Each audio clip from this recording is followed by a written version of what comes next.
Agrikultura ang bumubuhay sa kalakhan ng populasyon sa buong mundo, lalo na sa mga bansang higit na dumedepende dito, tulad ng Pilipinas. Kilala ang Pilipinas bilang isang agrikultural na bansa na kung saan 1/4 ng ating kabuoang lupa ay itinalaga para sa agrikultura. Pagsasaka ang nagsusuplay ng pagkain at hilaw na materyales ng ekonomiya. Ito rin ang nagbibigay ng trabaho para sa sektor ng serbisyo at industriya. Pero sa kabila nito ay ang bumababang bilang ng mga magsasaka. Ayon sa kasalukuyang tala ng gobyerno, ang karaniwang edad ng mga magsasaka ay 57 taon. Sa loob ng 10 taon, wala ng batang lahing papalit sa mga matatandang magsasaka. Ang problema, ang nagbabagong pagtingin ng mga kabataan tungkol sa agrikultura at bumababang bilang ng kabataan na interesado sa pagsasaka. Paano nga ba tinitingnan ng mga kabataang nakatira sa rural na komunidad ang pagsasaka? Bakit ganito ang pagtingin nila sa agrikultura? Ito ang mga tanong na susubukang sagutin ng aming grupo.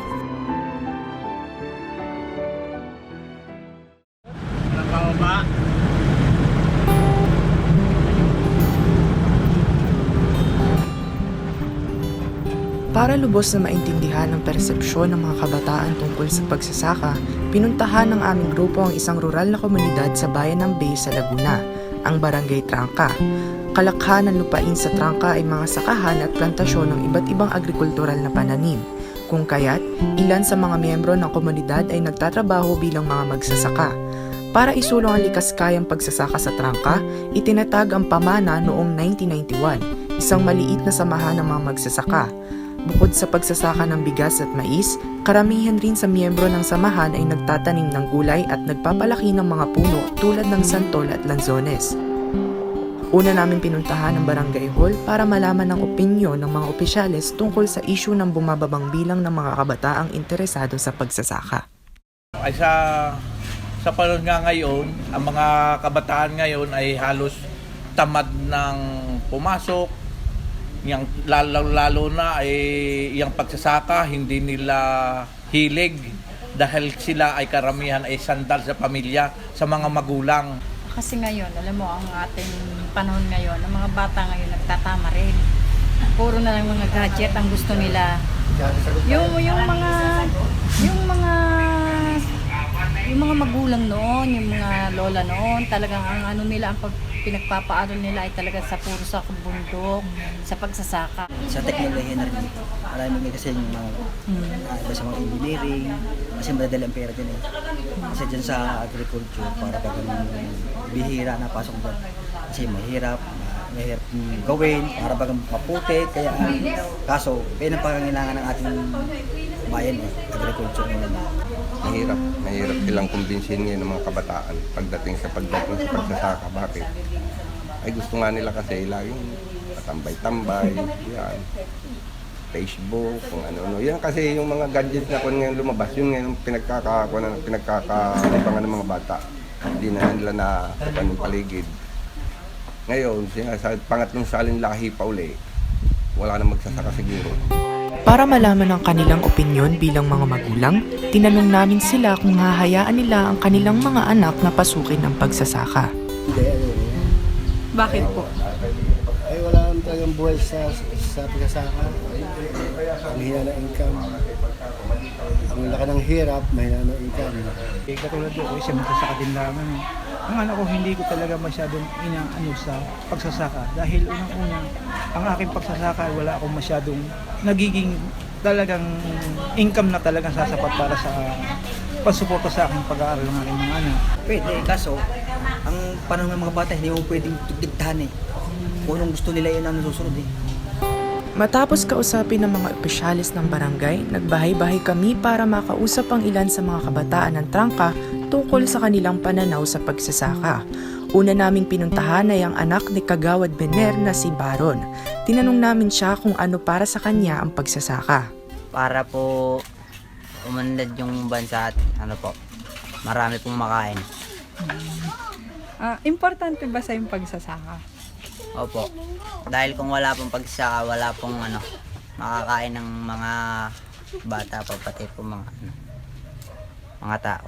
Kahit na importante para kay Baron ang pagsasaka, hindi niya pipiliing magtrabaho bilang magsasaka tulad ng kanyang ama dahil mas gusto niyang maging seaman. Ayaw mong pumasok sa pagsasaka din. Bakit? Kasi hindi po yun yung gusto ko. Sunod naman naming pinuntahan ay si Ira, anak ni Kagawad Arnold. Tulad kay Baron, tinanong din namin siya tungkol sa kanyang persepsyon sa pagsasaka, partikular na sa mga bagay na una niyang naiisip kapag narinig niya ang salitang pagsasaka. Kalimitan, yung sa pagtatanim, sa kalikasan, sa pag-aani, ganun. Importante ba sa yung pagsasaka? Oo, syempre, kasi doon naman tayo kumukuha halos lahat ng mga kain natin.